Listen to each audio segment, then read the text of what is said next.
नमस्कार, मी प्रकाश शुंकलवार. कृषी समृद्धीमध्ये आपलं स्वागत. ऑक्टोबर महिना हा लर्निंग डिसॅबिलिटीसाठी ओळखला जातो, त्याच्या जनजागृतीसाठी उपयोगात आणला जातो किंवा या महिन्यात याविषयी जनजागृती केली जाते. तर या विषयावर सखोल बोलण्यासाठी आपण आलो आहोत डॉक्टर जयश्री शिवालकर यांच्याकडे. त्यांच्याकडनं जाणून घेणार आहोत आपण की हा नेमका विषय काय आहे. तर सर्वप्रथम मॅडमचं आपल्या चॅनलवर स्वागत. धन्यवाद. नमस्कार मॅडम, लर्निंग डिसॅबिलिटी म्हणजे काय आणि ते आपल्याला कसं समजता येईल? सर्वप्रथम ऑक्टोबर महिना हा आम्ही डिस्लेक्सिया किंवा लर्निंग डिसेबिलिटी, ज्याला मराठीमध्ये आपण अध्ययन अक्षमता असं म्हणतो, त्याच्या जागृतीसाठी वापरत असतो. आणि त्यासाठी आज तुम्ही इथे आला आहात, याच्याबद्दल धन्यवाद. लर्निंग डिसेबिलिटी म्हणजे अध्ययन अक्षमता हा एक मेंदूचा विकार आहे, ज्याच्यामध्ये मूल दिसतं व्यवस्थित, वागतं व्यवस्थित, त्याची शारीरिक डेव्हलपमेंट व्यवस्थित होत असते. ओव्हरऑल जी आपण बुद्धिमत्ता म्हणतो सर्वसाधारण, ती पण त्याची नॉर्मल असते. परंतु तरीही मुलगा शाळेत मागे पडतो, कारण शिक्षणाचे जे 3 प्राथमिक आपण ज्याला म्हणू गोष्टी आहेत, वाचन, लिखाण आणि गणित, यामध्ये या मुलांमध्ये आपल्याला कमतरता आढळून येते. म्हणून ह्याला शैक्षणिक जे क्षेत्र असतं त्याच्यामध्ये कमतरता असल्यामुळे आपण याला अध्ययन अक्षमता असं ह्याला नाव दिलेलं आहे. अच्छा, मग अध्ययन अक्षमता म्हणजे नेमकं काय? अध्ययन अक्षमता म्हणजे असं आहे की आपण जेव्हा वाचायला जातो, अगदी नर्सरी KG1 KG2चा जो मुलगा असतो, विद्यार्थी असतो, त्याला आपण ABCD शिकवतो, आई शिकवतो. ह्या गोष्टीचं एक प्रिंट आपल्या माइंडवर, ब्रेनवर तयार होत असतं की ज्या योगे आपल्याला ते आठवतं. आज माझ्यासमोर पुस्तक आहे, मी वाचतो आहे, उद्या पुस्तक नसलं तरी मला ते अक्षर ओळख असते. या मुलांना ही अक्षर ओळख व्हायला वेळ लागतो, कारण त्यांच्या माइंडवर, त्यांच्या बुद्धीवर ही अक्षरांची फोटोग्राफी किंवा मेमरी आपण ज्याला म्हणतो ती होत नाही. त्यामुळे तुम्ही त्याला पुन्हा 2 दिवसांनी, पुन्हा 10 दिवसांनी ते दाखवा तर तो नव्यासारखंच दाखवेल. मग पालकांना प्रश्न पडतो की हा मुलगा खेळतो चांगला, बोलतो चांगला, मग हा वाचत का नाही? त्याच्यानंतर हा एक झालं वाचन. जेव्हा आपण लिखाण करतो तेव्हा आपल्याला मेंदू लागतो, डोळे लागतात, हात लागतात, विचार करावा लागतो. या सगळ्यांचं कोऑर्डिनेशन करून जी आपली लिखाणाची पद्धत असते ती यांच्यामध्ये डेव्हलप होत नाही, विकसित होत नाही. त्यामुळे ह्या मुलांना लिहायला पण प्रॉब्लेम होतो. पुष्कळ कॉमन जे शिक्षक अगदी म्हणजे त्यांना लक्षात येईल ते सांगतात शिक्षक तुम्हाला, मॅडम हा बोलतो सगळं पण परीक्षेत हा लिहित नाही. हा जो असं अनेकदा होतं. पालकही सांगतात मॅडम ह्याला तर सगळं पाठ आहे पण हा लिहित का नाही. हा जो एक भाग आहे किंवा ही जी समस्या आहे ही लिखाणाची समस्या आहे. आणि ही लिखाणाची समस्या पण अध्ययन अक्षमतेत येते. आणि ह्याच्यातला तिसरा प्रकार म्हणजे एक मी सांगितलं, रीडिंगमध्ये प्रॉब्लेम आहे, रायटिंगमध्ये प्रॉब्लेम आहे, आणि तिसरा प्रकार म्हणजे गणितामध्ये प्रॉब्लेम आहे.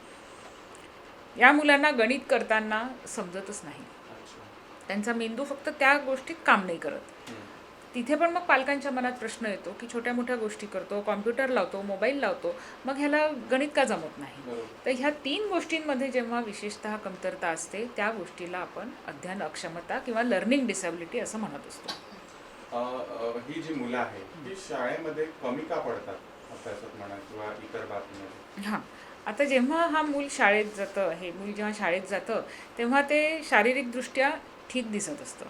म्हणजे जसं एखादा मतिमंद मुलगा आहे किंवा एखादा अंध विद्यार्थी आहे किंवा एखादा मूकबधीर विद्यार्थी आहे, तर पालकांच्या लक्षात येतं किंवा टीचरच्या लक्षात येतं काहीतरी समस्या आहे. पण हा विद्यार्थी एकदम व्यवस्थित नॉर्मल शाळेत जात असतो, नॉर्मल दिसत असतो, नॉर्मल बोलत असतो, नॉर्मल खेळत असतो. असा नॉर्मल दिसणारा मुलगा जर वर्गात बसला आणि तो लिहितच नाही, तो वाचतच नाही, तो गणित करत नाही, तर नक्कीच पालकांच्या आणि शिक्षकांच्या मनात प्रश्न येतो की हे असं का बरं. आणि मग हळूहळू त्यांच्या मनात प्रश्न यायला लागतो आणि मग ते प्रत्येकाला काय वाटतं की ही बर्ताव समस्या आहे, मुद्दाम करत नाही. पण ते मुद्दाम करणं नसतं, त्याच्यामध्ये ती ॲक्च्युअली कमतरता असते. असं पण होतं की मुलं समजा आता त्याला समजतच नसल्यामुळे तो अभ्यास करत नाही, तर त्याचाही त्याला पालकांना वाटते की हा अभ्यासच करत नाही. हां, पालकांना असं वाटतं अभ्यास करत नाही, किंवा कधी पालकांसोबत बसून तो अभ्यास करत जरी असेल तरी त्याचा आउटपुट दिसत नाही ना, कारण तो परीक्षेत लिहित नाही, कारण तो वर्गात लिहित नाही.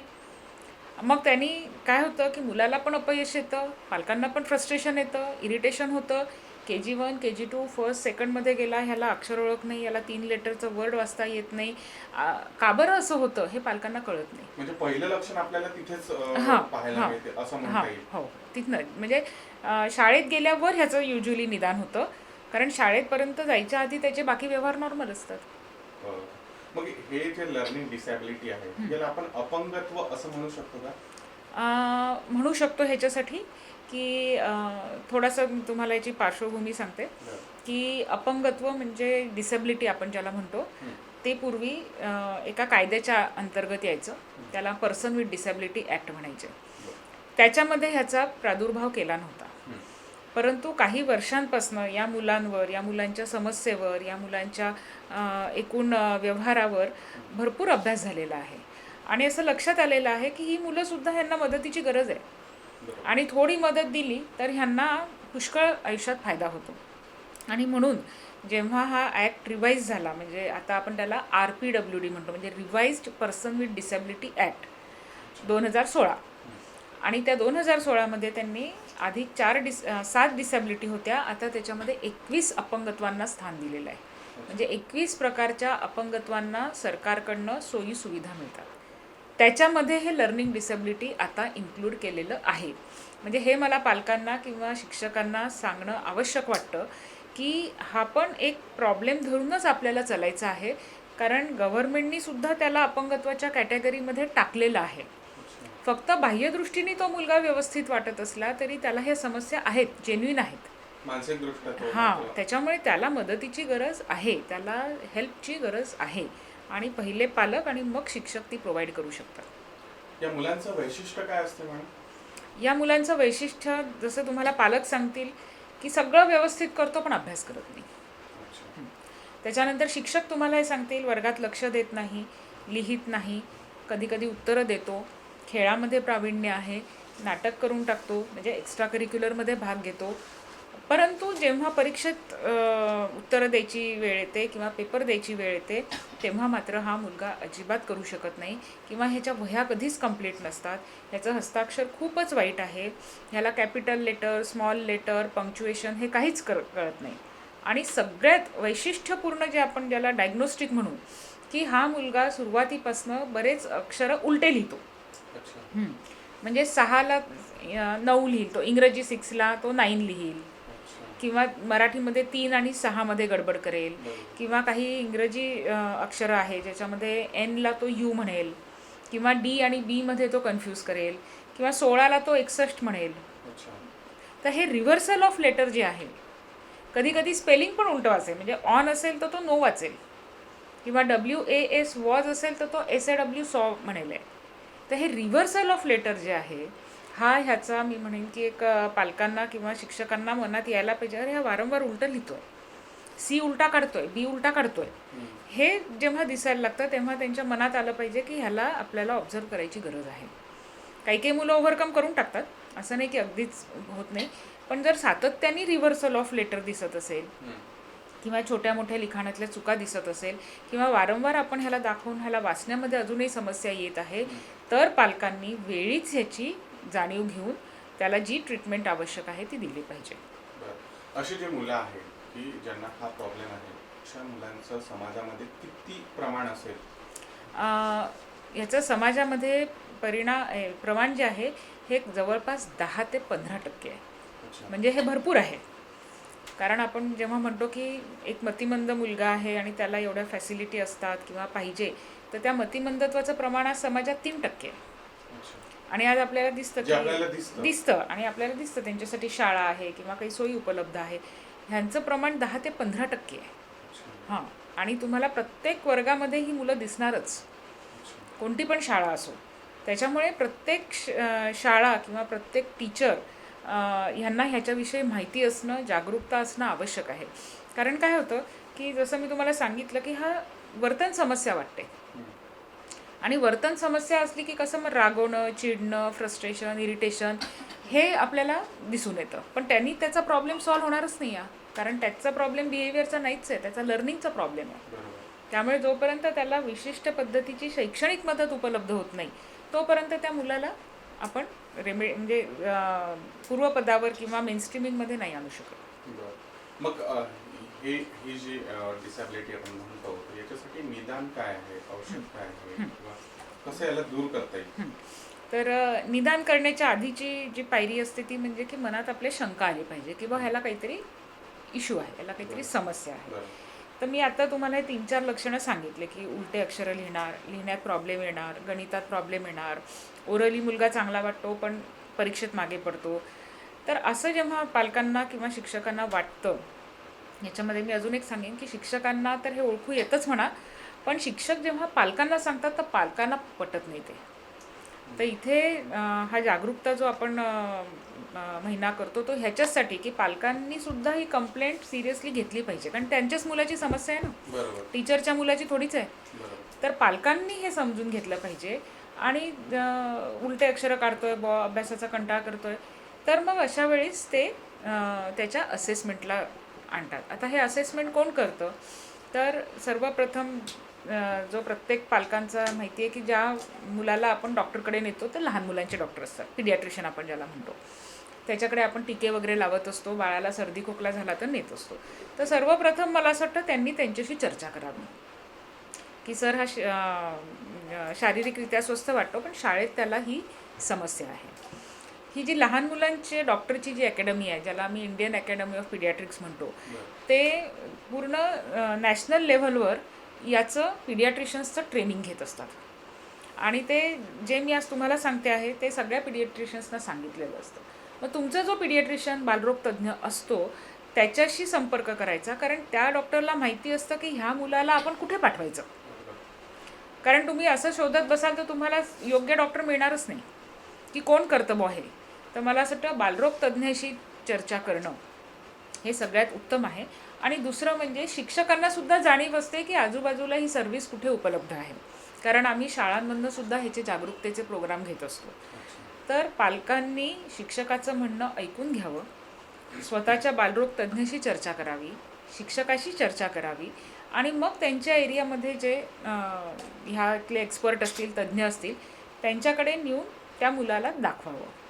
मग नॅचरली जेव्हा तुम्ही कोणाकडे नेता तर ते प्राथमिक चाचणी करतात, मग त्याला काही लिहायला देतील, टेस्ट असतात, स्क्रीनिंग टेस्ट असतात, डायग्नोस्टिक टेस्ट असतात, बुद्धिमत्ता चाचणी असते. ती पूर्ण चाचणी आम्ही या विद्यार्थ्याची करतो. आणि मग त्याच्यावर आधारित आमचं निदान होतं की ह्याला अध्ययन अक्षमता आहे की नाही. आणि मग याच्या पुढची स्टेज काय असते की आपल्याला जेव्हा कुठल्याही डॉक्टरला जेव्हा असं वाटतं, तर आपल्या इथे नागपूरला जसं गव्हर्नमेंट मेडिकल कॉलेज आहे किंवा महाराष्ट्रातले त्यांनी आता जवळपास 20-25 सेंटर केलेले आहे की सरकारचं जे हँडिकॅप बोर्ड आहे विकलांगताचं, त्याच्यामार्फत हे सर्टिफिकेशन होणं गरजेचं आहे. हां, कारण त्याच्यामार्फत सर्टिफिकेट नाही झालं तर या मुलाला सुविधा नाही मिळत. हां, आणि गव्हर्नमेंटची ही फॅसिलिटी उपलब्ध आहे, सगळ्यांसाठी उपलब्ध आहे. तर जे हँडिकॅप बोर्ड असतं तुमच्या जिल्ह्यातलं, त्या हँडिकॅप बोर्डच्या मार्फत तुम्ही जर गेले आणि त्याच्यासाठी ते UDID हे पोर्टल असतं, तर UDID पोर्टलवर जाऊन तुम्ही तिथे रजिस्टर करू शकता आणि पूर्ण निःशुल्क तुमचं तिथे असेसमेंट होते आणि तुम्हाला गव्हर्नमेंटकडनं त्याचं सर्टिफिकेट मिळतं. आणि मी जसं सांगितलं की RPWD जो ॲक्ट आहे त्याच्यामध्ये आता ह्याचा अंतर्भाव केलेला आहे. तर त्यामुळे ह्या मुलांना काही विशिष्ट फॅसिलिटी शाळेमध्ये मिळतात. आणि त्या फॅसिलिटी कशा असतात, त्या 1ली ते 9वी या मुलांचे स्पेलिंग्सवर मार्क कटत नाही. कारण मी सांगितलं ह्यांना रीडिंगमध्ये प्रॉब्लेम असतो, हे उलटं लिहितात, कधी वॉज लिहायचं असेल तर सॉ लिहितील किंवा ॲनिमलमध्ये लिहिताना ॲमिनल लिहितील. मग असे प्रत्येक स्पेलिंगवर तुम्ही चुका काढत गेले तर हा पासच नाही होणार, किंवा त्यांना जॉमेट्रिक फिगर्स जमत नाही. तर मग 1ली ते 9वीमध्ये यांना या विषयावर मार्क कटत नाही, नंबर 1. दुसरं, जर सपोज त्या मुलांनी काही नाही लिहिलं तर आपल्याला ओरल परीक्षा घेऊन पण त्याला पास करता येतं, म्हणजे तोंडी परीक्षा घेऊन त्याला पास करता येतं. तर या विविध सोयी त्याला 9वीपर्यंत उपलब्ध आहे. आणि मग जेव्हा 10वी बोर्ड ला हा मुलगा जातो तर ह्याला जर मॅथ्समध्ये, ज्याला आपण डिस्कॅल्क्युलिया म्हणतो, ज्याला मॅथ्समध्ये कमतरता आहे, त्याला ॲक्च्युली 7वी मॅथ्सचा पेपर मिळतो, म्हणजे 10वीचा पेपर नाही मिळत. तितक्या मार्कापैकी 50% मार्क त्याला 7वीचं मॅथ्स येतं आणि 50% त्याला वर्क एक्सपिरियन्सचा सब्जेक्ट असतो. अच्छा. म्हणजे इतकी सुद्धा सोय केलेली आहे. कारण हे नाही केलं तर तो मुलगा कधी जन्मात 10वीच नाही होणार, मग तो पुढे कसा जाईल. शिवाय जसं मी सांगितलं की रीडिंग आणि रायटिंगमध्ये प्रॉब्लेम आहे आणि आपल्याकडे 3 भाषा असतात बोर्डाला, कधी कधी 4 पण असतात, म्हणजे मराठी, इंग्लिश, हिंदी, संस्कृत पण असतं. इतके 4 भाषा ह्या मुलं नाही शिकू शकत. तर तिथे सुद्धा ह्यांना तिसऱ्या भाषेच्या जागी वर्क एक्सपिरियन्सचा ऑप्शन असतो. त्याच्याही पलीकडे जाऊन ह्यांना जर लिहिण्यात प्रॉब्लेम असेल तर ह्यांना रायटरसुद्धा मिळतो, स्क्राईब ज्याला म्हणतो आपण. आणि शिवाय ह्यांना परीक्षेमध्ये अर्धा तास जास्त मिळतो बोर्डाच्या परीक्षेत. ह्या सगळ्या फॅसिलिटी यांना बोर्डाच्या परीक्षेत आहे आणि पूर्ण शिक्षणभर या फॅसिलिटी उपलब्ध आहेत. म्हणजे 12वीला पण आहे, ग्रॅज्युएशनला पण आहे. त्यामुळे जर पालकांनी सुरुवातीलाच जर त्याचं निदान केलं आणि या मुलाला ही कमतरता आहे, त्याच्यावर हा उपाय आहे, असं करत चाललं गेले तर ह्या मुलाचं पूर्ण शिक्षण होऊ शकतं. त्याला सरकारकडनं या प्रोव्हिजन्स उपलब्ध आहे, सरकारकडनं आणि बोर्डाकडनं या प्रोव्हिजन्स उपलब्ध आहेत. म्हणजे तेही सामान्य जीवन जगू शकतात, सामान्य पुढे जीवन जाऊ जगू शकतात. शकतात. असं बरोबर आपल्याला आहे, म्हणता येईल. बरोबर आहे. तर ही जी उपाययोजना आहे जी आपण या माध्यमातून राबवतो किंवा डॉक्टर्स लोक त्यांना ट्रीटमेंट वगैरे, कमीत कमी किती वर्ष आपण सुरू ठेवावं लागतं? जसं आपण ह्याचं नावच पाहिलं की हे लर्निंग डिसॅबिलिटी आहे, अध्ययन अक्षमता किंवा शैक्षणिक क्षमतेमध्ये ह्याला क्षती आहे. तर जोपर्यंत हा शिक्षण घेईल त्याला ती मदतीची गरज आहे. कारण त्याचं वय वाढलं तर इकडे सिलेबस वाढतं, अपेक्षा वाढतात. त्याच्यामुळे जोपर्यंत हा मुलगा शिक्षण घेत आहे तोपर्यंत ह्याला शिक्षणात जर सपोर्ट आपण देत गेलो तर त्याच्या मानसिकतेवरही त्याचा सकारात्मक परिणाम होतो, त्याचा स्ट्रेस, ताणतणाव कमी होतो आणि तो स्टेप बाय स्टेप त्या ग्रॅज्युएशन लेवलपर्यंत आपण त्याला नेऊ शकतो. म्हणजे शिक्षण जोपर्यंत शिक्षण आहे तोपर्यंत ही त्याला मदतीची गरज आहे. मोठे झाल्यावर या मुलांना काही समस्या जाणवतात का? हो, जसं इथलं तर नाही पण अमेरिकेतले काही स्टडीज आहेत, त्याच्यामध्ये त्यांनी जी मुलं गुन्हेगारीकडे वळतात त्यांचा अभ्यास केला होता. आता गुन्हा करायला तुम्हाला थोडंसं मेंदू लागतो, विचार करायला लागतो, प्लॅनिंग लागतं. जी मुलं मतिमंद असतात, गतिमंद असतात ती गुन्हे पण नाही करत. गुन्हा करायला पण बौद्धिक क्षमता लागते. तर त्यांनी हा जो अभ्यास केला होता तर त्याच्यात त्यांच्या लक्षात आलं की ही याच कॅटेगरीची मुलं आहे की ज्यांची बौद्धिक क्षमता नॉर्मल आहे पण शिक्षणात कमी पडले आहेत. तर यांना जर योग्य वेळेस निदान करून ट्रीटमेंट नाही मिळालं तर ही मुलं गुन्हेगारीच्या मार्गावर जाऊ शकतात, ज्याला आपण जुवेनाईल डेलिक्वन्सी म्हणतो, बाल गुन्हेगारी म्हणतो, तिथेही जातात. किंवा खूप चंचलता असते ह्यांच्यामध्ये, कुठे ॲग्रेसिव्ह होतात, नाही तर कोणी डिप्रेशनमध्ये जातं, कोणी ताणतणावात राहतं, कोणी मानसिक समस्या त्यांना होतात. यांना ॲडजस्टमेंट प्रॉब्लेम येऊ शकतात कारण ह्यांना लहानपणापासून चिडचिड, अपयश याचा खूप सामना करायला लागतो. त्यांच्या व्यक्तिमत्वावर त्याचा परिणाम होतो.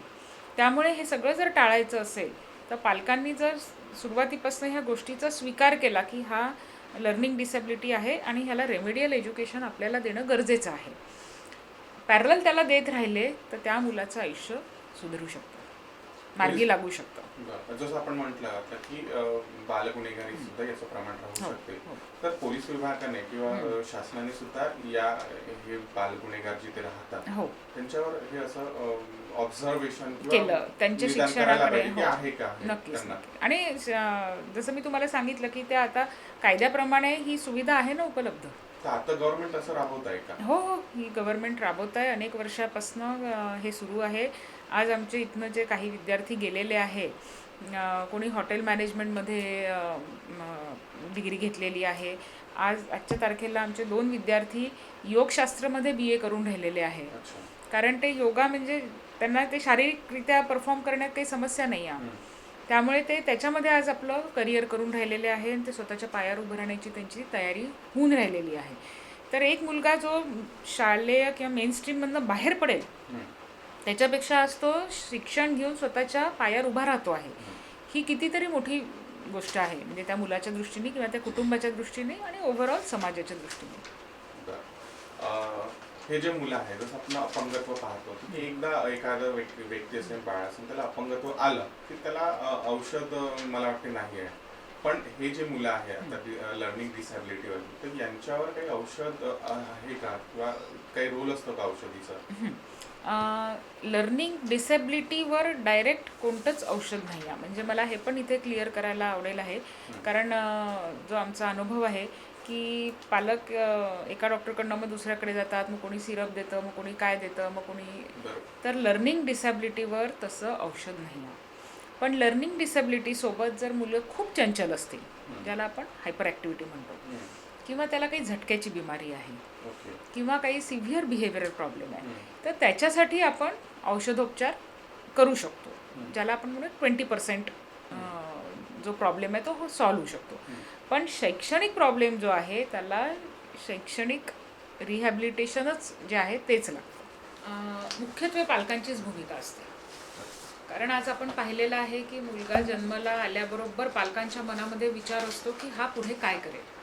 मोठं झाल्याचं शिक्षण हा त्याच्या विकासाचा एक खूप महत्त्वाचा टप्पा असतो. आणि आजकाल तर आपण पाहिलेलं आहे की खेडोपाडे असो, कोणीही असो, प्रत्येकजण आपल्या मुलांच्या शिक्षणाबद्दल खूप जागरूक झालेले आहे. आणि 1 किंवा 2 मुलं असतात, त्याच्यामुळे पालकांच्या अपेक्षा पण मुलांकडनं भरपूर असतात. त्यामुळे काय होतं की शाळेत गेल्या 1-2 वर्षात हा मुलगा जेव्हा मागे पडायला लागतो, किंवा शाळेला अभ्यासाला थोडासा तो त्रास द्यायला लागतो, तर पालक नक्कीच चिंतित होतात. पण नुसतं चिंता करून होणार नसतं, त्याच्यावर उपाय करणं गरजेचं असतं. त्यामुळे पालकांची सगळ्यात महत्त्वाची जी भूमिका आहे ते म्हणजे जो डायग्नोज झाला आहे, जे निदान झालेलं आहे ते स्वीकारणं. ज्या वेळेस तुम्ही ते स्वीकाराल त्यावेळेस तुम्ही त्याच्यावर ॲक्शन घ्या. पालक बरेच अरे नाही हा तर की नाही खेळतो चांगला, अरे ह्याला मोबाईल द्या ना हातात, हा सगळं ऑपरेट करतो, अरे हा कॉम्प्युटर ऑपरेट करतो, हा खेळतो चांगला, मग हा शाळेत का बरं मागे पडतोय, हा ऐकत नाही, हा बिहेवियर प्रॉब्लेम समजतात. ती पालकांची सगळ्यात मोठी चूक असते.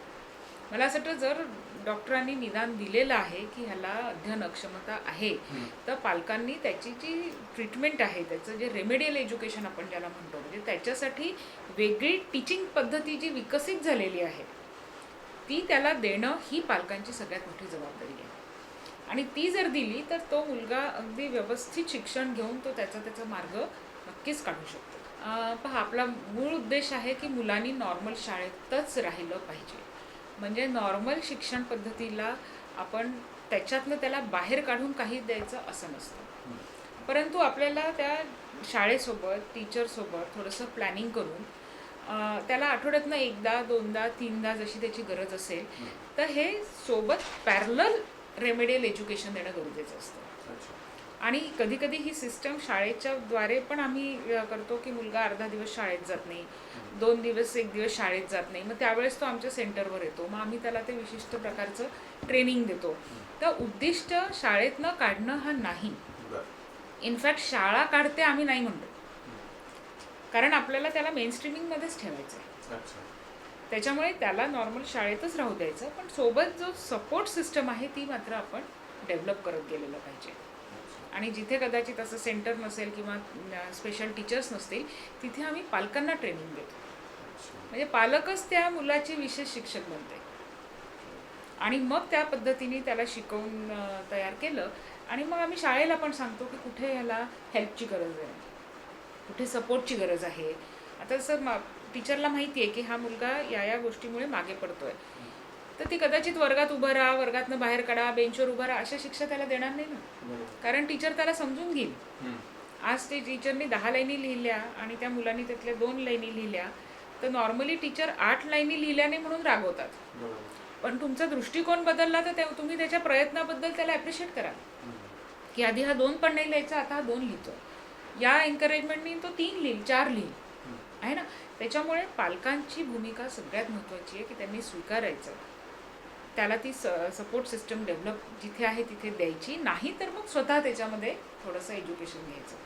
आणि आम्ही असे भरपूर पालक पाहिलेले आहे की ज्यांनी या मुलांवर काम केलेलं आहे, आमच्या हेल्पनी केलेलं आहे, कधी दुसरीकडनं माहिती घेऊन केलेलं आहे, पण केलेलं आहे, आणि मुलामध्ये भरपूर फरक पडलेला आहे. आणि ही पालकांची भूमिका, आणि नंतर शिक्षकांची भूमिका, कारण शाळेत राहणार तो मुलगा, त्याला शाळेमध्ये सगळ्या जे आपण ॲक्टिव्हिटीज असतात त्याच्यात पार्टिसिपेट करून घेणं, त्याचे इतर कलागुणांना वाव देणं, त्याचा कॉन्फिडन्स बिल्ड होईल असं करणं. त्याला इतर मुलं चिडवतात, अरे हा तर लिहू शकत नाही, अरे ह्याला येत नाही, समजत नाही. सायकोलॉजिकली त्या गोष्टीला हँडल करणं, बरोबर. एक सकारात्मकता दाखवणं, हे जर केलं तर बाकीतही मुलं छानच असतात. त्याच्यामुळे ते आपोआप डेव्हलप होतात. मग काही गोष्टी आहे बारीक बारीक ज्या आपल्याला साधारण वर्ष 2 वर्षात पण लक्षात येतात, परंतु इतकी पालकांची ॲक्च्युली जागरूकता पण नसते. नसते. आणि मुलगा खेळत आहे, हां, खेळू द्या. मुलगा खेळतो आहे, बोलतो आहे, त्यामुळे नॉर्मली ह्याचं निदान जे आहे ते 4-5 वर्षापर्यंत आपण करू शकतो. पण त्याच्या आधी पण जर करायचं असेल तर ही मुलं रंग बरोबर ओळखणार नाही, शेप बरोबर ओळखणार नाही, एका ठिकाणी कॉन्सन्ट्रेट करणार नाही, किंवा यांची रांगण्याची जी क्रिया असते ती बरेचदा होत नाही, कारण रांगणं हे खूप कोऑर्डिनेटेड एफर्ट असतो. तर काही उशिरा बोलतात काही मुलं. बरोबर. तर काही लक्षणं असतात की जी थोडीशी अलर्ट पॅरेंट असेल तर नोटीस करू शकतात. पण सहसा आता काय 2.5-3चे तर मुलं नर्सरीत जातातच, बरोबर. आणि तिथे गेल्यावर ते 30 मुलं 35 मुलांमधला हा एक मुलगा असतो. काही वेगळं असेल तर टीचरच्या पटकन लक्षात येतं. जास्तीत जास्त KG1 KG2 मध्ये आजकाल तर रायटिंग असतंच, तर तिथेच त्याचं निदान होतं. पण बहुतेक वेळेस काय होतं की पालक ह्या गोष्टीला लक्ष देत नाही. पालकांना असं वाटतं की लहान आहे, जाऊ द्या, मग ते ट्युशनला पाठवतात. म्हणजे KG1 KG2चे मुलंसुद्धा तास 2 तास ट्युशनला जाऊन बसतात शाळेनंतर. बरोबर. तर असं करण्यापेक्षा निदान करून त्याला योग्य सिस्टम तुम्ही दिली तर डेफिनेटली त्या मुलाला फायदा होतो. म्हणजे मुलाच्या खेळण्यामधनं तुमच्या लक्षात येऊ शकतं, मुलाच्या ॲक्टिव्हिटीजमधनं तुमच्या लक्षात येऊ शकतं की जसं 2-2.5 वर्षाचं मूल स्क्रिबलिंग करतं, बरं. ही मुलं पेनच पकडत नाही किती दिवस. अच्छा. हां, किंवा त्याला ड्रॉइंग काढायला दिलं तर तो लक्षच देत नाही, ओके. त्याला इंटरेस्ट नसतो. मग पालकांना वाटलं पाहिजे, अरे पेनचं अट्रॅक्शन प्रत्येक मुलाला असतं. बरोबर. 2-2.5 वर्षाचा मुलगा पेन घेतो, स्क्रिबल करतो, क्रेयॉन घेतो, पूर्ण भिंती रंगवतो, बरोबर. हा पकडतच नाही या. ओके. किंवा मुलांना रंग शिकवाय पण नाही लागत, त्यांना सांगितलेले लाल रंगाचा शर्ट घेऊन येतं ते घेऊन येतात. या मुलाला रंगच ओळख नाही, त्याला शेपची ओळख नाही, बरेचदा त्यांना डावं उजवं कळत नाही. म्हणजे ते कधी डावं म्हणतात, कधी उजवं म्हणतात, कधी चप्पल उलटी घालतात, त्याचे कपडे असतात ते उलटे घालतात. तर हे अशा छोट्या छोट्या गोष्टींकडनं तो मुलगा इंडिकेट करत असतो की कुठेतरी ब्रेनमध्ये परसेप्शनमध्ये प्रॉब्लेम आहे. पण खरंच जे आहे ते KG1 KG2 मध्ये लक्षात येतं. पण तेव्हाही मुलगा काय फार मोठा नसतो, 4-4.5 वर्षाचा असतो, तेव्हा निदान केलं तरी सुद्धा ह्याच्यावर आपण पुष्कळ वर्कअप करू शकतो. प्रॉब्लेम कधी येतो 8वी मध्ये वगैरे, जेव्हा पालकांना असं वाटतं की अरे बापरे इतके वर्ष झाले हा आता काही करतच नाही. पण तेव्हा कसं मुलाचा ब्रेन पूर्ण डेव्हलप होऊन गेलेला असतो, टीनेजमध्ये आलेले असतात, ते किशोरवयीन वयामध्ये असतात. अशा ह्याच्यात त्यांना तुम्ही जेव्हा काही रेमेडियल देता तर त्याचा तेवढा रिस्पॉन्स मुलं कधी कधी देत नाही. आणि 8वीमध्ये त्यांना असं काही सांगणं किंवा स्पेशल सर्व्हिस देणं हे त्यावेळेत त्यांना खूप डॅमेजिंग राहू शकतं. ह्याला आपण म्हणजे टेक्निकल तुम्हाला सांगायचं झालं तर व्हिज्युअल परसेप्शन आणि ऑडिटरी परसेप्शन ह्या 2 गोष्टी असतात. म्हणजे आपण जे बघतो त्याची प्रतिमा ब्रेनमध्ये तयार होते, आपण जे ऐकतो ते पण काही विशिष्ट रीतीने आपल्या ब्रेनमध्ये रजिस्टर होत असतं, आणि ती इन्फॉर्मेशन त्यातली सिलेक्टिव्हली आपला ब्रेन स्टोअर करतो आणि वेळ पडली तेव्हा काढतो. या मुलांचं हे परसेप्शन होत नाही, व्हिज्युअल परसेप्शन होत नाही. किंवा आपण जे बोलतो त्यांना त्याचं असं जसं आपण रफ आवाज येतो, काय बोलले कळत, गोंधळ झालाय बा माझ्या कानात नुसता, असं त्यांना वाटतं. त्यामुळे त्यांना ते ऐकून शिकणे, बघून शिकणे ह्या गोष्टी डिफिकल्ट असतात. कोणत्या स्पीडनी? नॉर्मल मुलांच्या स्पीडनी. पण तीच गोष्ट तुम्ही वेगळ्या पद्धतीने त्यांच्या समोर आणली तर ते अडॉप्ट करतात. आमिर खानचा जो एक सिनेमा होता तारे जमीन पर, त्याच्यामध्ये त्यांनी या मुलाचं दाखवलेलं आहे, आणि त्या काळात तो सिनेमा आला होता तेव्हा भरपूर जागरूकता झाली होती. आताही कधी TV वर तो सिनेमा झाला तर मला असं वाटतं पालकांनी बघावा तो, त्याच्यामध्ये त्यांनी क्लिअर त्याचं प्रेझेंटेशन दिलेलं आहे. पण मेन म्हणजे आपल्या मेंदूचा जो भाषा विकासचा एरिया असतो, त्या भाषा विकासच्या एरियामध्ये थोडी कमतरता असल्यामुळे हे शैक्षणिक समस्या त्याला आढळून येतात. जसं मी तुम्हाला सांगितलं की ह्या मुलांचा बाकी विकास हा नॉर्मल असतो, त्यामुळे विशेषतः अशी क्षेत्र जी आहेत की जिथे तुम्हाला रोजचं रीडिंग रायटिंग नाही करावं लागत, जसं कोणी प्राध्यापक असेल, वकील असेल, डॉक्टर असेल, तर ह्यांना रोज अभ्यास करणं गरजेचं आहे. पण काही क्षेत्र असे आहे की जे तुमच्या प्रॅक्टिकल स्किलवर तुम्ही करू शकता, जसं सॅलॉन आहे, हॉटेल मॅनेजमेंट आहे, योगा आहे, असे कितीतरी क्षेत्र आहे की जिथे तुमची हाताची स्किल, तुमची बाकीचे स्किल्स असतात ते कामात येतात. ते या मुलांचे उत्तम असतात. किती खेळाडू असतात ह्यांच्यामध्ये, कारण त्यांची शारीरिक क्षमता पूर्णपणे नॉर्मल असते. तर त्या क्षेत्रांमध्ये हे मुलं नक्कीच विकास करतात आणि आपल्या स्वतंत्र पायावर उभे राहू शकतात. लर्निंग डिसॅबिलिटी असलेले जे मुलं आहे ते सामान्य जीवन आपण म्हटलं की सामान्य स्ट्रीममध्ये आले पाहिजे असे आपले नेहमीचे प्रयत्न असतात. तर ही जी मुलं आहेत ज्यांना हा प्रॉब्लेम आहे ते सामान्य स्ट्रीममध्ये म्हणजे समाजामध्ये चांगल्या प्रकारे पुढे जाऊ शकतात. हो, जातात ना, कारण त्यांच्या बाकी क्षमता पूर्ण नॉर्मल आहेत. अच्छा. त्यांच्या फक्त शैक्षणिक क्षमतांमध्ये त्यांना कमतरता आहे. त्यामुळे शिक्षणाचं म्हणजे जे स्टुडंट लाईफ आहे त्यांचं, विद्यार्थी दशा जी आहे त्याच्यात जर तुम्ही सपोर्ट केला तर पुढे ते सामान्य जीवन जगतात, जगू शकतात आणि चांगले जगताना आम्ही बघतो पण आहे, सेल्फ सफिशियंट आहेत. अच्छा. बरं. म्हणजे असे आहे की ते अनेक क्षेत्रामध्ये काम काम सुद्धा करतात. करू शकतात. आपण पाहिलं की मोठ्या सिटीजमध्ये अनेक सुविधा असतात. तर या क्षेत्रामध्ये विद्यार्थ्यांसाठी काही विशेष सुविधा आहे का? जसं आपण मुंबई विचार करतो, चेन्नई आहे आणि बँगलोर वगैरे या सिटीजमध्ये. हो, कसं आहे, या सिटीजमध्ये सगळ्यात महत्त्वाचं जे आहे ते म्हणजे जागरूकता जास्त आहे. पालकांमध्ये पण जागरूकता जास्त आहे आणि शाळांमधनं सुद्धा जागरूकता जास्त आहे. त्यामुळे त्या शाळांमधनं किंवा त्या सिटीजमधनं काय होतं की जेव्हा या मुलाचं निदान होतं तेव्हा शाळा स्वतःच सांगते पॅरेंट्सना, पालकांना, की ह्याला रेमेडियल सर्व्हिसेस द्या. ह्याला वेगळी जी पद्धत आहे त्याला आपण रेमेडियल सर्व्हिस म्हणतो. आणि ती कुठे मिळेल, काय मिळेल ह्याची माहिती शाळेकडनं व्यवस्थित दिल्या जाते. आणि पालकांचा पण ॲक्सेप्टन्स जास्त असतो, कारण ते बघून असतात, वाचून असतात, तसे त्यांचे वर्कशॉप वगैरे त्यांनी अटेंड केलेले असतात. एक डिस्लेक्सिया असोसिएशन म्हणून सुद्धा मुंबईला आहे, कार्यरत आहे. तर त्याच्यामुळे तिथे फॅसिलिटी अवेलेबल आहे आणि पालकांची तयारी पण आहे आणि शाळेची पण तयारी आहे. इव्हन आता काही शाळांमधनं सुद्धा या अशा विशेष शिक्षकांची नियुक्ती होते. अजून ते खूप प्राथमिक स्टेजमध्ये आहे. परंतु मला असं वाटतं पालकांनी जर अवेअरनेस आणला तर पालक ही नक्की सिस्टम त्याला प्रोव्हाइड करू शकतात आणि नाही तर पालक स्वतःसुद्धा ट्रेनिंग घेऊ शकतात. आता हे मुंबईचं झालं. आता सपोज एखाद्या छोट्या जागेतला विद्यार्थी आहे तर त्याची मीडियम मराठी असेल तरीसुद्धा त्याला पालक मदत करू शकतात ना. तर पालक जर अवेअर असेल, पालकाची जर मानसिक तयारी असेल, पालक स्वतः जर सक्षम होत असेल तर या मुलाला पालक नक्कीच मदत करू शकतात. म्हणजे असं पण होऊ शकते की आता पालकांनी शाळेकडे मागणी करायला पाहिजे की ज्या काही मुलांना असा प्रॉब्लेम असेल त्यांच्यासाठी या प्रकारचे विशेष शिक्षक असायला पाहिजे. तर हे सुरू आहे, प्रोसेसमध्ये आहे. आणि या RPWD ॲक्टच्या अंतर्गत पण सुद्धा काही अशा नियुक्त्या होत आहेत. परंतु आता जसं मी सांगितलं की प्रत्येक वेळेस प्रत्येक सिस्टम गव्हर्नमेंटकडनं येईस्तोवर वेळ लागतो. तुमचा मुलगा मोठा होऊन जाईल ना. बरोबर. त्यामुळे आज जी सिस्टम अवेलेबल आहे, आज जी आहे, तुमचा मुलगा आहे, पालक आहे, शिक्षक आहे, जे उपलब्ध असेल त्याच्यातनं आपल्याला मार्ग काढून पुढे जायचं आहे. आणि सगळ्यात महत्त्वाचा प्रश्न जसं 10वीमध्ये या मुलांना येत असतो की 10वी त्यांचं करणं खूप गरजेचं असतं.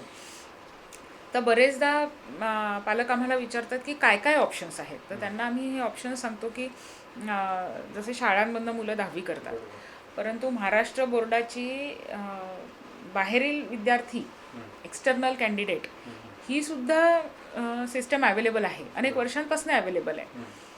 त्याच्यामध्ये तुम्ही 8वी पास असाल आणि तुमचं वय 14 वर्ष असेल तर कुठलाही व्यक्ती 10वी देऊ शकतो, शाळेची गरज नाही. मग हा मुलगा जर आता 10वीमध्ये शाळेत जाऊन शाळा कधी नाही म्हणते, कधी शाळेतलं त्याला जमत नाही, तिथलं टीचिंग जमत नाही. पालकांनी या मुलाला जर शाळेतनं काढलं वर्ष 2 वर्षासाठी आणि प्रायव्हेटली 10वी केलं त्याचं, तर अतिशय उत्तम पद्धतीने तो वर्षभर 10वीचा विशेष शिक्षकाच्या साहाय्याने अभ्यास करू शकतो, तो 10वी होऊ शकतो आणि पुढील शिक्षणासाठी त्याचा एक मजबूत पायवा तयार होतो. तर ज्याला आपण एक फॉर्म नंबर 17 हा महाराष्ट्र बोर्डातनं अवेलेबल आहे. परंतु पालकांना काय वाटतं की शाळेतनं काढणं म्हणजे खूप मोठी गोष्ट आहे. तर ही हिंमत थोडी पालकांनी दाखवली पाहिजे, कारण त्या मुलाची ती गरज असते. तर प्रायव्हेटली 10वी देणं किंवा एक बाहेरील विद्यार्थी म्हणून 10वी देणं ही या मुलांसाठी अतिशय उपयुक्त पद्धत आहे. दुसरं मी सांगितलं की जसं काही प्रोव्हिजन्स असतात त्या प्रोव्हिजनचा फायदा घेणं गरजेचं आहे.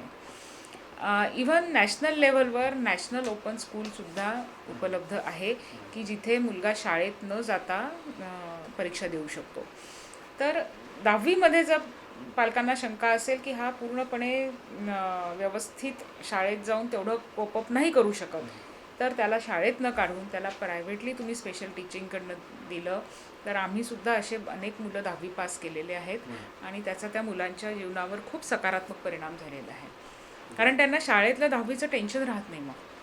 नाहीतर त्या टेन्शन आणि ते भीती, फिअर ह्याच्यामध्ये त्यांची मानसिकता इतकी डिस्टर्ब झालेली असते की त्यांना कळतच नाही की अभ्यास कसा करावा, काय करावा, ट्युशनला जावं का शाळेत जावं का होमवर्क करू का काय करू. अशा ह्याच्यामध्ये शाळेतनं काढून त्याला व्यवस्थित शांतपणे शिकवलं तर ही मुलं नक्की 10वी होतात. बरोबर. तर असं पण म्हणता येईल मॅडम की जे ही पद्धत जी आहे आता उदयास आली किंवा आता लोकांना कळत आहे, पण आता या आधीची पिढी म्हणजे जवळपास 10 वर्ष आधी 20 वर्ष आधीची जी पिढी आहे ती अशी जी मुलं आहेत ते मोठे होऊन झाले, वयात आले 20 वर्ष 30 वर्ष झाले असेल आता, तर अशी सुद्धा समाजात व्यक्ती राहू शकते का की ज्यांना हा प्रॉब्लेम होता मात्र ते मेन स्ट्रीम मध्ये येऊन गेले. पण कसं आहे की तुम्ही जर पाहिलं स्टॅटिस्टिक्स तर तुमच्या लक्षात येईल की काही वर्षापूर्वी ज्याला आपण स्कूल ड्रॉपआउट म्हणतो, शाळा गळती ज्याला आपण म्हणतो, ह्याचं प्रमाण भरपूर होतं. म्हणजे प्रायमरी शाळेमधले मुलंची संख्या आणि 10वीपर्यंत पास होणाऱ्यांची संख्या याच्यामध्ये फार तफावत होती. तर ही मुलं शाळा का सोडत होती? तर काही असतील सामाजिक इकॉनॉमिक कारण, काही असतील, पण पुष्कळ अंशी हे लर्निंग डिसॅबिलिटी हे कारण होतं. कारण ती मुलं कोपअप करत नव्हते, पालकांना कळत नव्हतं काय करावं, शिक्षकांना कळत नव्हतं काय करावं आणि त्याच्यामुळे ही मुलं शाळा सोडून दे, स्कूल ड्रॉपआउट ज्याला म्हणायचं. दुसरी गोष्ट, तुम्ही असं बरेचदा ऐकलं असेल की 10वीमध्ये 1 वर्ष झालं 2 वर्ष झालं ह्याचा गणिताचा पेपरच निघत नाही किंवा ह्याचा इंग्लिशचा पेपरच निघत नाही, या भाषेमध्येच अडकून राहिला. ही कोणती मुलं होती? तर हीच मुलं असतात. तर काही कारणामुळे त्यांना ती अवेअरनेस नाही, रेमेडियल नाही, मग ही 1 वर्ष 2 वर्ष 3 वर्ष 10वी करणार, मग त्याच्यावर त्यांचा मानसिकतेवर परिणाम होणार, त्यांना फेल्युअर म्हणणार, 10वी म्हणायचे ना त्याला, 10वी नापास हे लेबल लागायचं त्यांना. तर हा सगळा जो एक विद्यार्थ्यांचा गट होता ह्याच्यामधले बरेचसे विद्यार्थी हे अध्ययनक्षमतेतले आहे.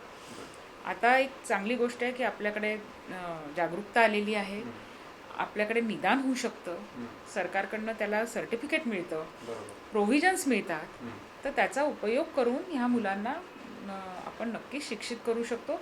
आणि पुढे शिक्षणात जरी थोडेसे वीक राहिले तरी वोकेशनल ट्रेनिंग आहे, स्किल डेव्हलपमेंट प्रोग्राम्स आहेत, अशा ITI आहे, अशा बऱ्याच माध्यमातून ह्यांना रोजगार आपण उपलब्ध करून देऊ शकतो. शिक्षणात नाही, बाकी व्यवसायात आपण आणि 10वी आणि 12वी असलं की तुम्ही हे व्यवसायाला घेऊ शकता ना ऍडमिशन, पण 10वीत झालं नाही तर त्याला मिळत नाही ना, त्याचं शिक्षणच थांबून जातं. आता कसं बाहेर पडून जातात आणि मग चुकीच्या मार्गाला लागतात. शासन किंवा पालक यांनी सुद्धा या बाबतीत शासनाने उपलब्ध करून दिलेली आहे सोय, पालकांनी त्याचा नक्कीच फायदा घेतला पाहिजे. बरोबर. हे जे मुलं आहे ज्यांना हा प्रॉब्लेम आहे, अशा मुलांसाठी शासनातर्फे काही उपक्रम राबवण्यात येत आहे का किंवा काही मदत मिळत आहे का? एक तर सगळ्यात मोठं म्हणजे की शासनाने ह्यांना ही सोय दिली आहे की यांना गणिताचा पेपर 7वीचा येतो, यांना तिसऱ्या भाषेत, थर्ड लँग्वेज ज्याला म्हणतो त्या भाषेतनं सूट आहे, यांना रायटर मिळू शकतो आणि यांना परीक्षा सोडवायला अर्धा तास जास्त मिळू शकतो. ही पुढे पण आहे सोय, फक्त 10वीसाठी नाही आहे, ही पुढे पण उपलब्ध आहे. दुसरी गोष्ट, शासनाकडनं टीचरसाठी सुद्धा हे वर्कशॉप, अवेअरनेस प्रोग्राम घेतले जातात.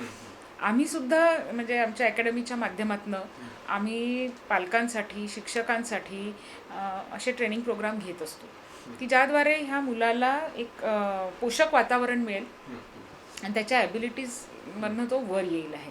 तर असे सगळ्या लेवलवर प्रयत्न सुरू आहेत. बरोबर.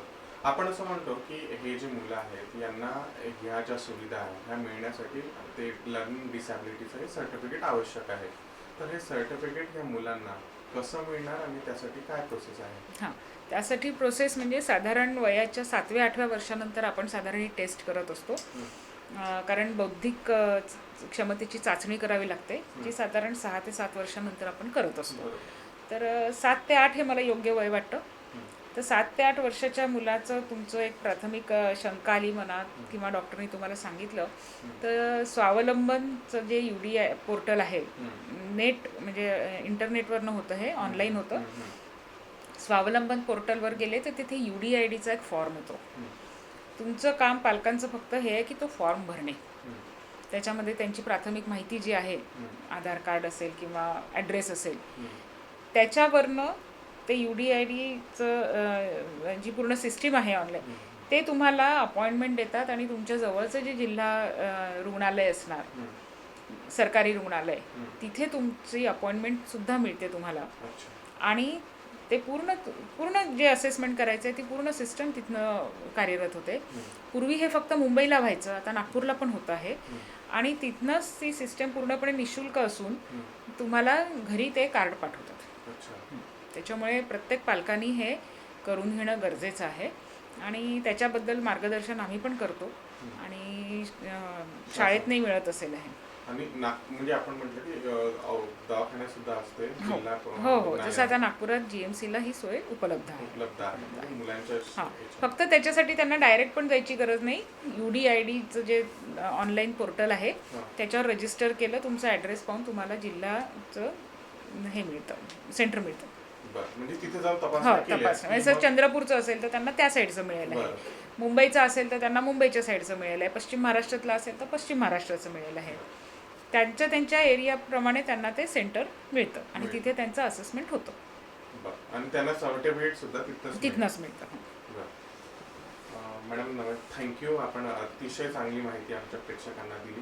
नक्कीच त्यांना ही माहिती आवडली असेल आणि यामधनंच त्यांना माहिती पडेल की त्यांच्या मुलांमध्ये किंवा इतर समाजामध्ये जे मुलं आहेत त्यांना हा प्रॉब्लेम असू शकतो आणि ते पुढील जे आहे उपचार त्या मुलांसाठी घेऊ शकतात किंवा आपल्या माध्यमातून सुद्धा ते मुलांचा उपचार करू शकतात. धन्यवाद, कारण तुमच्या मार्फत आमचा मेसेज सगळ्यांपर्यंत पोचतो आहे. त्याच्यामुळे हा ऑक्टोबर महिना जो आहे, जो लर्निंग डिसेबिलिटी किंवा डिस्लेक्सिया अवेअरनेस मंथ म्हणून आपण हे करत असतो. तर तुमचे पण धन्यवाद की तुम्ही आम्हाला इथे आज बोलवलं आणि बोलण्याची संधी दिली. धन्यवाद. या मुलांना शिक्षणासाठी एक वेगळी पद्धत आहे. त्यांना शिक्षण कशा प्रकारे करत होत असते हे जाणून घेऊ आपण या विषयीचं विशेष शिक्षण घेणाऱ्या मॅडमकडनं थोड्याच वेळात.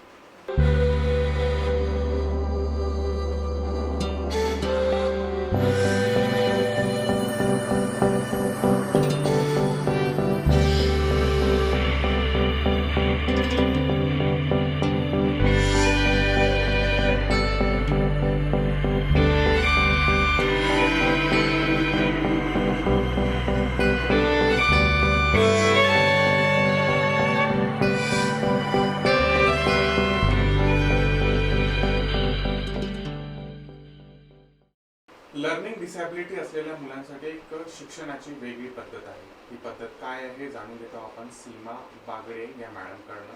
त्यांनी जे आहे ते अनेक वर्षापासून या मुलांना शिक्षण देत आले आहे. तर ही पद्धत काय आहे आणि कशा प्रकारे हे घडवली जाते किंवा जे पालक आहेत ते याला कसे शिकू शकतात हे आपण त्यांच्याकडनं जाणून घेऊया.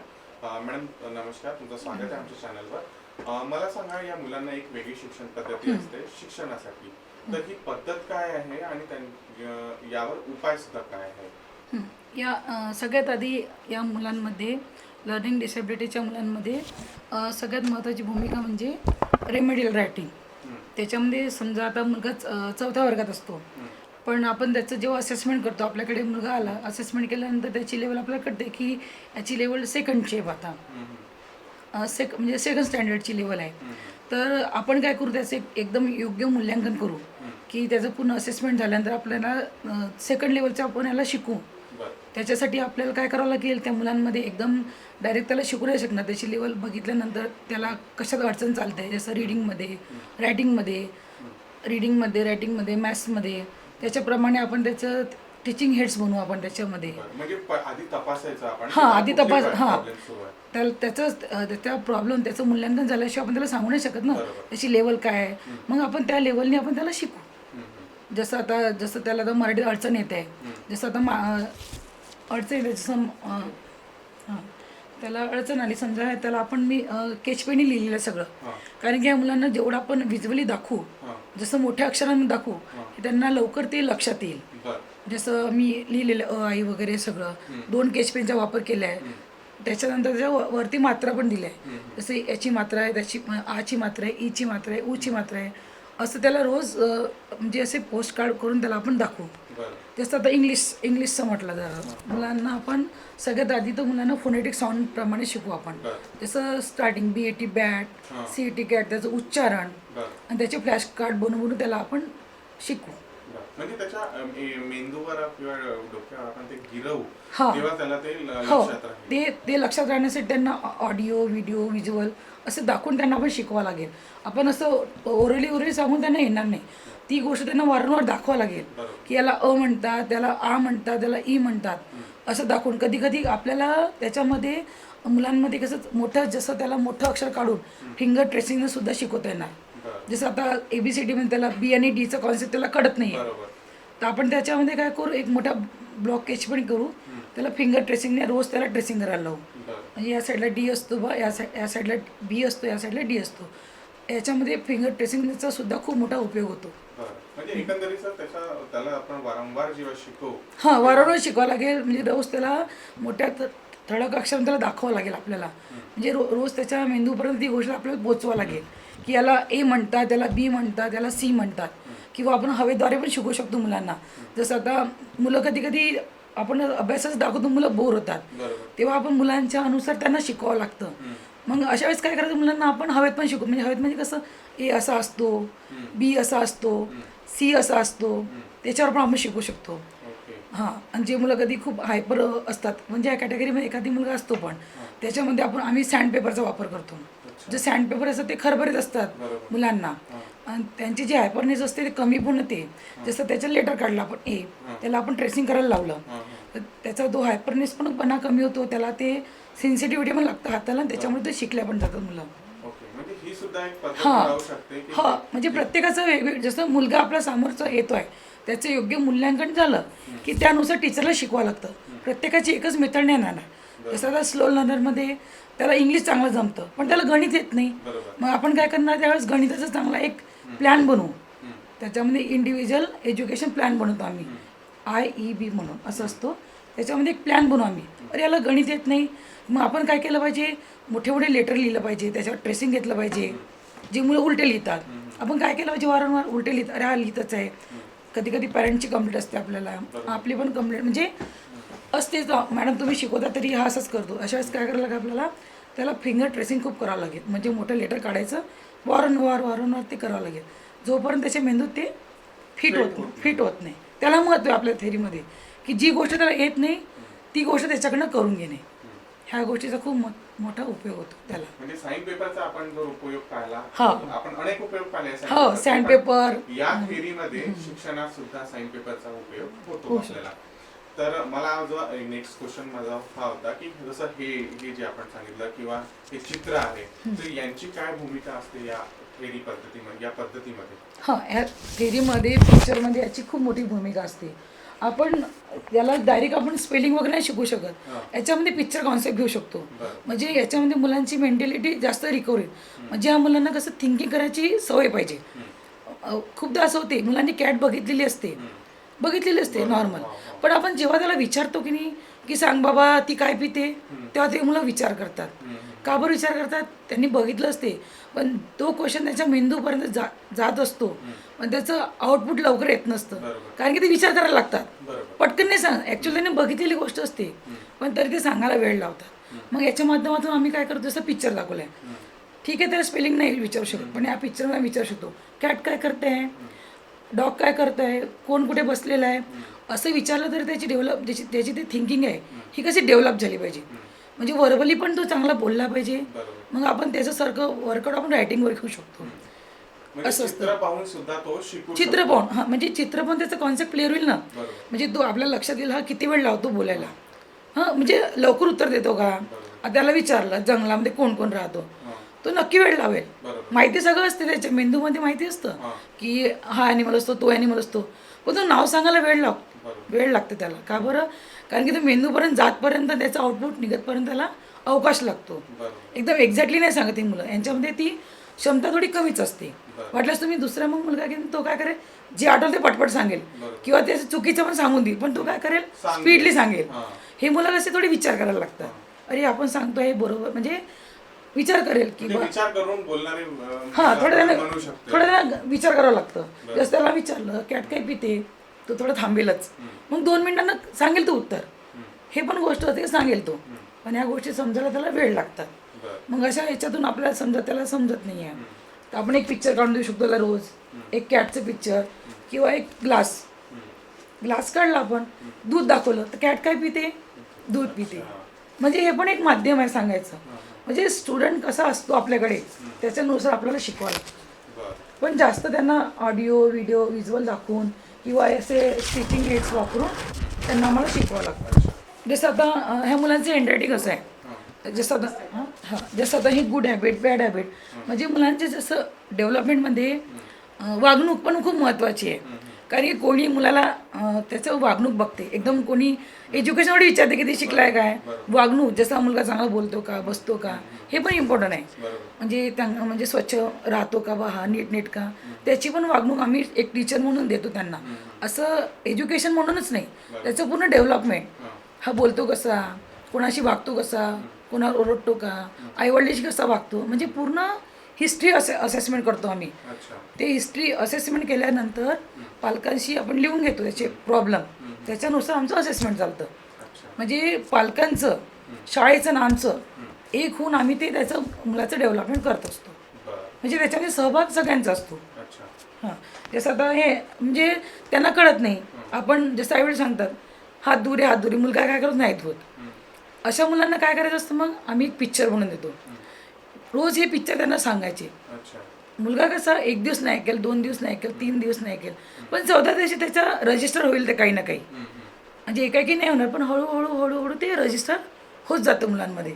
म्हणजे ते कसं मेंदूत सगळ्या गोष्टी घेत असतात, त्याचं आउटपुट ते कधी स्लो देतात, त्याच्यामुळे ह्या गोष्टी त्यांच्यात जातात. मग ते हळूहळू नाही मॅडमने असं सांगितलं किंवा सीमा मॅडम असं सांगितलं, मग ते ॲक्सेप्ट करत असतात आपल्या गोष्टी. वेळ का होईना पण ते हळूहळू हो ॲक्सेप्ट करतात, पण चांगल्या गोष्टी शिकतात. बरं. हो ही जी पद्धत आहे किंवा ही मुलं आहे यांच्यामध्ये शाळा आणि जी आहे शिक्षक याची काय भूमिका असते? शाळा आणि शिक्षक याची, शाळा आणि शिक्षकाची फार मोठी भूमिका आहे. जसं आता मुलं घरी राहतात, त्यांना तो प्रॉब्लेम तेवढा जाणवत नाही, मग ते मुलं शाळेत जातात. मग शाळेत जातात, मग मुलांची एक्झाम घेते टीचर वगैरे, मग मॅडम असे कंप्लेंट करतात, अरे आणि लिहिलंच नाही मॅडम असं तसं, म्हणजे मॅडम पॅरेंट्सला सांगते. मग ते एकदम गडबडून जातात, अरे याच्या सगळे ॲक्टिव्हिटी चांगले, हा हे घेऊन मागतो, आम्हाला ते घेऊन मागतो, याला मोबाईल चांगला चालवता येतो, म्हणजे सगळ्या गोष्टी नवीन सांगतो आपल्याला सायन्सबद्दल, मग याला अभ्यासात कसा मागे येतो बा हा.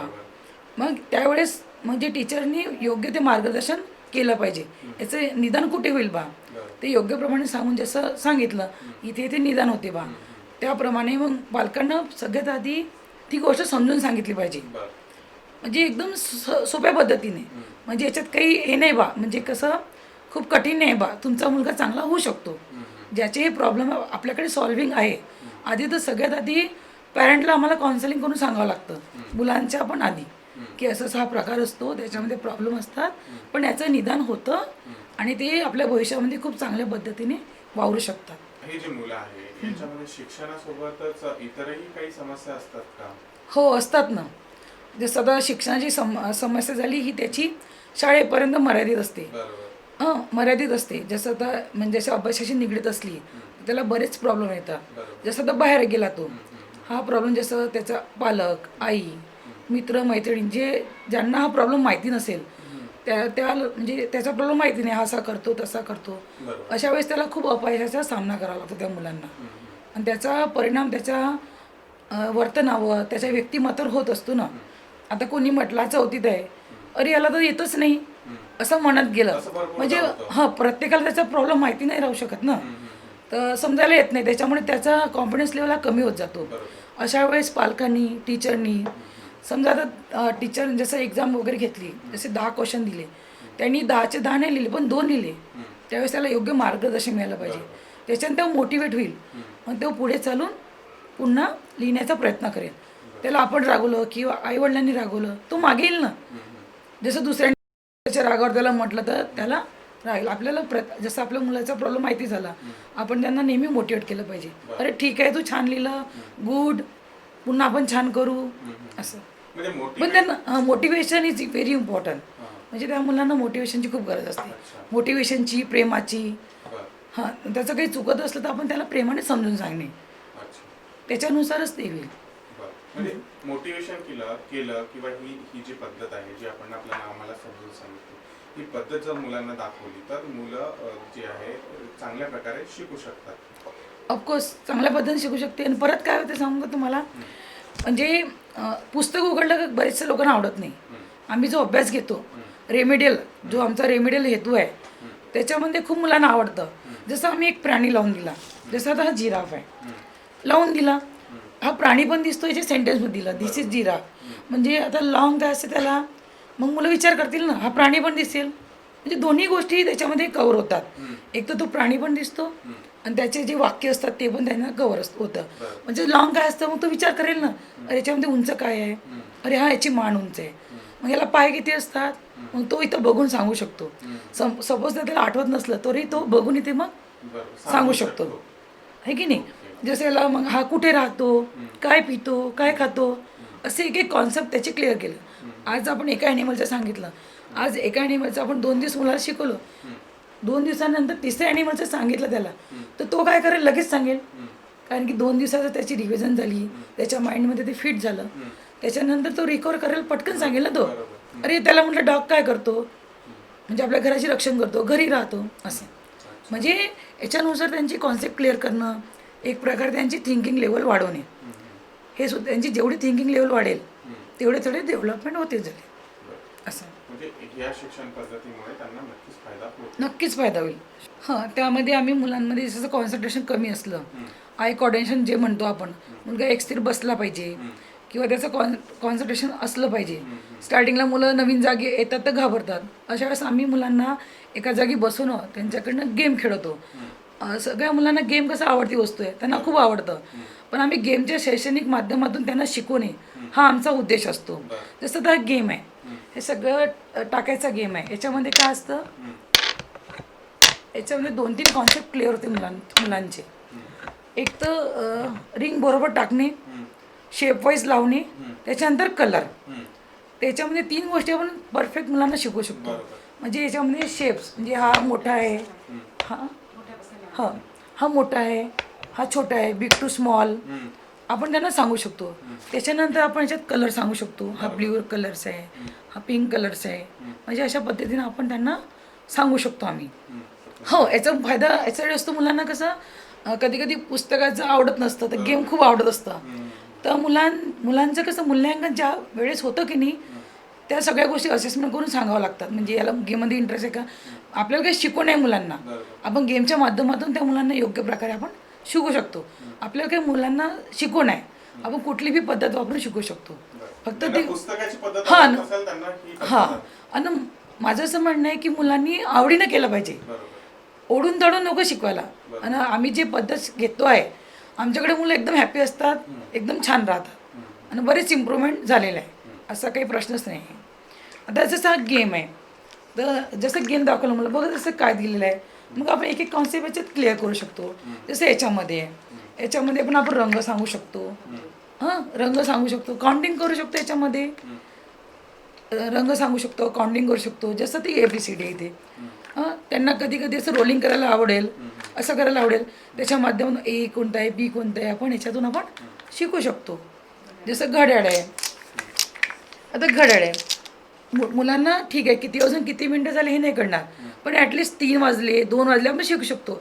2 सिंपल पद्धत, एक मोठा काटा 12वर आला आणि छोटा काटा कोणत्याही नंबरवर, जसं 1 वर आला, 2 वर आला किंवा 3 वर आला, 1 वाजला 2 वाजले, आपण मुलांना सगळ्यात प्रथम हे शिकू शकतो. मिनटाचे नंतर आहे, म्हणजे एक एक कॉन्सेप्ट मुलांच्या अनुसार आपण क्लिअर करायचे असतात. आपण सगळं ते नोटीस करून ठेवायचे की आता याला हे आलं म्हणजे पुढच्या स्टेपनं आपल्याला ते शिकवायला लागतं. धन्यवाद मॅडम, आपण ही जी माहिती दिली आहे अतिशय उपयुक्त आहे आणि नक्कीच जे आमचे प्रेक्षक आहेत त्यांना या माध्यमातून मुलांना, या अशा स्पेशल मुलांना कशा प्रकारे शिकवायला पाहिजे हे माहिती पडलं असेलच. धन्यवाद सर. धन्यवाद मॅडम. डॉक्टर मॅडमचं खूप आभार आहे माझ्यावर. मी या पद्धतीने शिकवते मुलांना आणि मला खूप इंटरेस्ट आहे त्याच्यामुळे मी खूप आवडीने शिकवते मुलांना.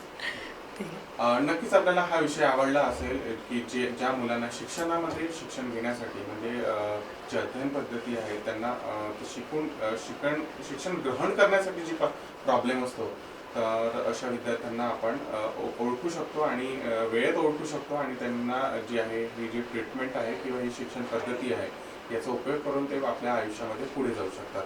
तर आपल्याला ही स्टोरी किंवा हा इंटरव्ह्यू कसा वाटला हे आपण सांगू शकता कमेंटच्या माध्यमातून. या माध्यमातून आपल्याला नक्कीच माहिती पडलं असेल की लर्निंग डिसॅबिलिटी काय असते आणि त्यावर उपाय ही जी समस्या आहे त्यावर उपाय काय आहे आणि त्यांची विशेष शिक्षण पद्धती काय आहे. तर आपण आपल्या मुलांना जे आपले बाळ आहे त्यांच्यावर सुद्धा लक्ष ठेवून की त्यांना हा प्रॉब्लेम आहे का हे जाणून घेऊ शकता. अशाच प्रकारे नवनवीन विषय घेऊन आम्ही आपल्या समोर पुढे भविष्यात येणारच आहोत. तोपर्यंत पाहत राहा कृषी समृद्धी. कॅमेरा पर्सन प्रवीण सलाम, मी प्रकाश शुंकलवाड, कृषी समृद्धी, नागपूर.